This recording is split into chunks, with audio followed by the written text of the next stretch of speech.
வணக்கம் நண்பர்களே, wisdom question பேஜுக்கு உங்களை வரவேற்கிறேன். வார்த்தை நம்ம வாழ்க்கையில் எவ்வளோ முக்கியம் அப்படிங்கிறத இன்னைக்கு பார்ப்போம். நம்ம யூஸ் பண்ணுற ஒவ்வொரு வார்த்தைக்கும் அவ்வளோ பவர் இருக்குது. சின்ன விஷயத்தை பார்ப்போம். இப்போ பிரச்சனை அப்படின்னு ஒரு வார்த்தை எடுத்துக்கோமே. இந்த பிரச்சனை அப்படின்னு சொன்னோன்னே நம்மளுக்குள்ள ஒரு பயம் வந்துடுது, உட்கார வச்சிருது. அடுத்த கட்டத்துக்கு நமக்கு நகர முடியல. ஆனால் அந்த பிரச்சனை அப்படிங்கிற வார்த்தையை வேற ஒரு வார்த்தையால மாற்றி பார்ப்போமே. சவால் அப்படின்னு ஒரு வார்த்தை எடுத்துக்குவோம். இப்போ அந்த சவால் அப்படிங்கிற வார்த்தையை நம்ம எடுக்கும்போது நம்மளுக்குள்ள ஒரு புத்துணர்ச்சியும் ஒரு போட்டி உணர்வும் நம்மளுக்குள்ள வந்து அந்த சவாலை எப்படியாவது ஜெயிக்கணும் அப்படிங்கிற ஒரு எண்ணம் நம்மளுக்கு வந்துடுது. இப்போ ஆட்டோமேட்டிக்கா நம்ம அந்த சவாலை எதிர்கொண்டு அந்த வாய்ப்புகள்லாம் நம்ம கண்ணுக்கு முன்னாடி தெரிய ஆரம்பிச்சு நம்ம அதை செயல்படுத்தி வெற்றியை நம்ம காண முடியுது, அந்த சவாலை ஜெயிக்க முடியுது. அப்போ இங்க வார்த்தையை தான் நம்ம மாத்திருக்கோம். இந்த வார்த்தை நம்ம சிந்தனையையும் நமக்கு என்ன பண்ணுது, மாத்துது. செயல்பாடுகளையும் நமக்கு மாத்துது. இப்போ ஒரு சின்ன ஒரு எக்ஸாம்பிள் உங்களுக்கு நான் சொல்ல போறேன். நிகழ்வு நடந்தது சமீபத்தில் சில வருடங்களுக்கு முன்னாடி ஒரு விளையாட்டு போட்டி நடந்துச்சு. அந்த விளையாட்டு போட்டியில் 2 டீம் விளையாடுறாங்க, ஃபைனலுக்கு வந்துட்டாங்க. இப்போ இதில் ஒரு டீம் பார்த்தீங்கன்னா காலகாலமாக சாம்பியன்ஷிப் ஆகுறாங்க, இன்னொரு டீம் பார்த்தீங்கன்னா புது டீம்.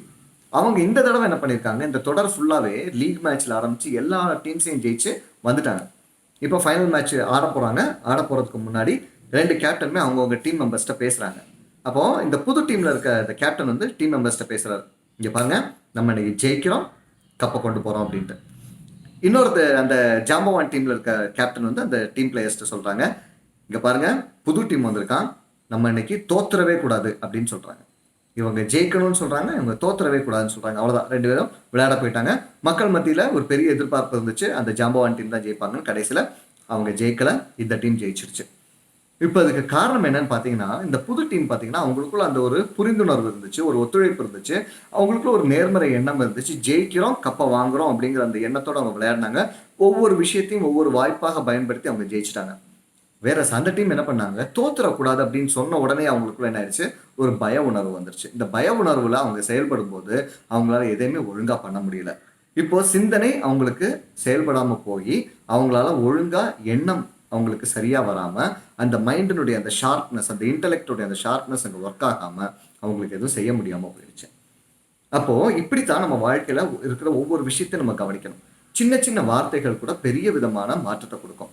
அப்போ அந்த பெரிய மாற்றம் நல்ல மாற்றமாக இருக்கட்டும், அதுக்கு நல்ல வார்த்தைகளை பேசுவோம்.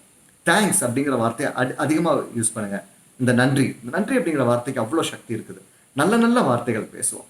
நல்ல நல்ல விஷயங்கள் மட்டுமே நம்ம வாழ்க்கையில் நடக்கட்டும். உங்க வாழ்க்கையில எல்லாருக்கும் நல்ல விஷயங்கள் எப்போதும் நடக்கட்டும் அப்படின்ட்டு வாழ்த்தி நல்ல ஒரு வீடியோவோட மறுபடியும் உங்களை வந்து சந்திக்கிறேன். நன்றி, வணக்கம்.